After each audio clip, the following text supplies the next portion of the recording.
So I wanted to put a video together breaking down my reaction to James Gunn's new DCU film Slate reveal.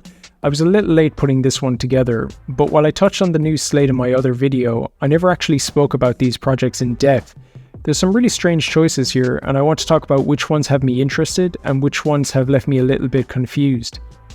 So the first thing we're going to see out of the new DCU is Creature Commandos. Now this is a property I don't really know too much about, based on a pretty obscure team book from the 1980s. I wasn't really too surprised to see something like this from Gunn. He likes working on obscure characters and teams. The Creature Commandos plays into the sensibilities that Gunn has as a writer and a director, a group of misfit characters working together. I'm liking that Gunn is trying to push the DC characters across all mediums, and animation is an actual focus for the studio. I want Warner Brothers to have a really strong lineup of animated shows to go alongside their live-action projects. Warner Brothers were the kings of animated superhero shows back in the day, and I want to see them get back to that. Kind of odd though that Warner Brothers would greenlight this animated show but sold their new Batman animated series to Amazon. I mean, with Bruce Timm, Matt Reeves and Ed Brubaker involved, that feels like it was going to be a massive hit. James Gunn has written all the episodes, so I'm interested to see how this one will turn out. So I guess Peacemaker Season 2 is a few years off, but while we wait for that, we've got Waller, the first live-action TV series set in this universe. This one's a pretty strange choice to open with, really. I think that people would have rather had an announcement for Peacemaker Season 2, but I guess that's a project Gunn just wants to write and direct himself. I like the character of Amanda Waller. It's one of those cases where the casting was just perfect with Viola Davis. I'm just not sure this is the most exciting thing to lead with so early on in the slate. I mean, maybe something like a Bloodsport spin-off, or maybe something with Ratcatcher 2 might have been a smarter pick for a show. Waller is meant to be teaming up with members of Team Peacemaker, so we'll probably get some actual Peacemaker in there at some point. If the writers lean into the whole Black Ops, intelligence, espionage stuff, this show could actually be something special. Waller won't be written by Gunn, it's written by Crystal Henry and Jeremy Carver. I'm not really familiar with either of these two writers. I'd be a little more excited for this project if Gunn was at least writing it. On a side note, I'm kind of worried we might not actually get Peacemaker Season 2 now.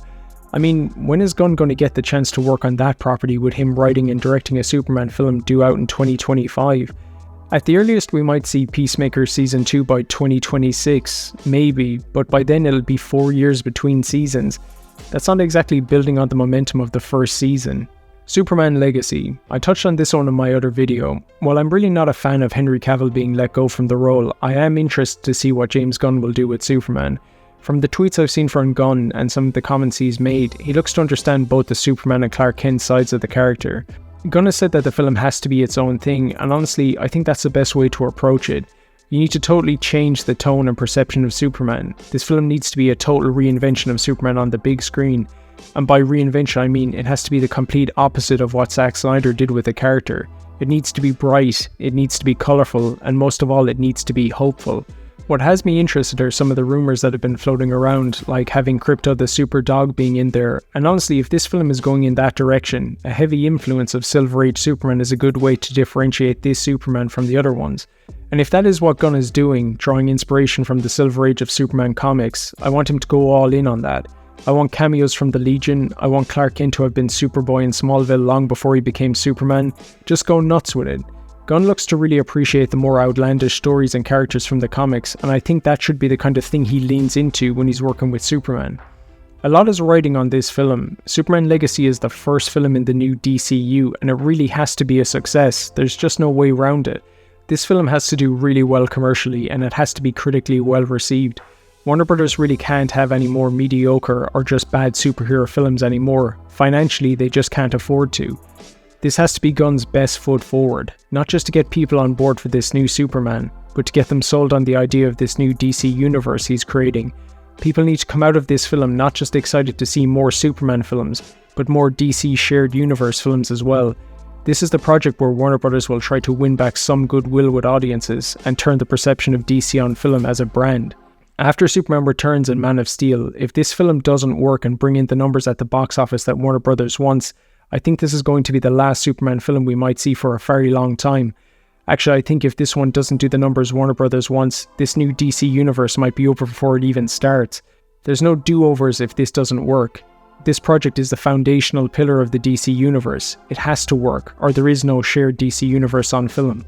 One of the biggest misses of the DCEU was that nothing was ever done with the Green Lanterns. For over 11 years, the Green Lantern franchise sat on the shelf.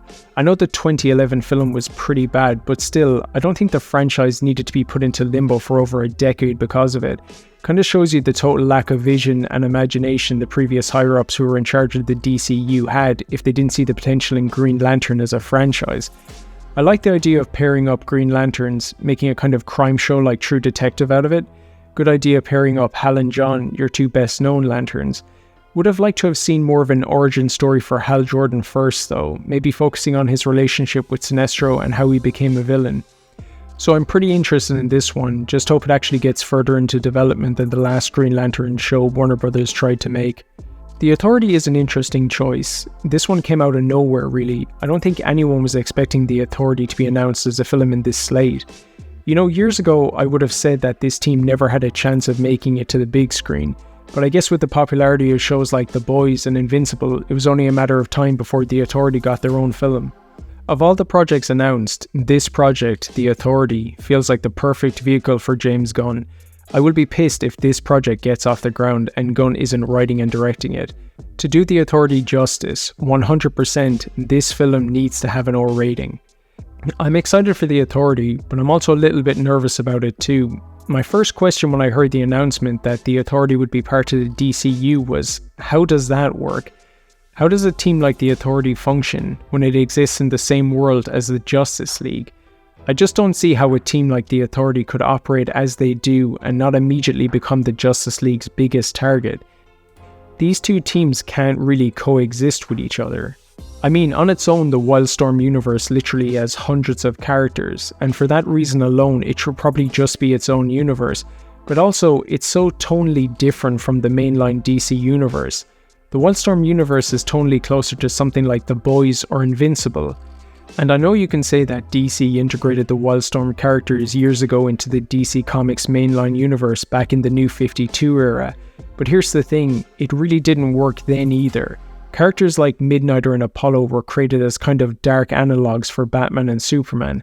That doesn't really work when they actually exist in the same world as Batman and Superman, and honestly, it kind of does a disservice to Midnighter and Apollo to have them in the same universe.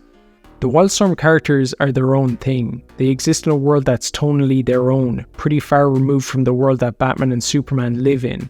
And that was one of the best things about the Wildstorm Universe comics. It had its own unique history and politics, its own unique tech, its own unique villains. It had concepts like the Bleed and characters like the Majestic. The Wildstorm universe was built from the start to be its own unique thing. These characters in this world were not created to be awkwardly stitched into the same world as the Justice League. There's nothing to say yet that the Authority won't be set in its own universe either. It's early days and there really isn't anything known about this project. But from the comments that Gunn has made that the Authority will be interacting with other heroes in the DC universe, it sounds like these characters will all be occupying the same world. I'm not saying that the Authority being in the same world as the Justice League wouldn't work at all either, but I think the Authority just works better as an idea when it's disconnected from the main DC universe and allowed to be its own thing.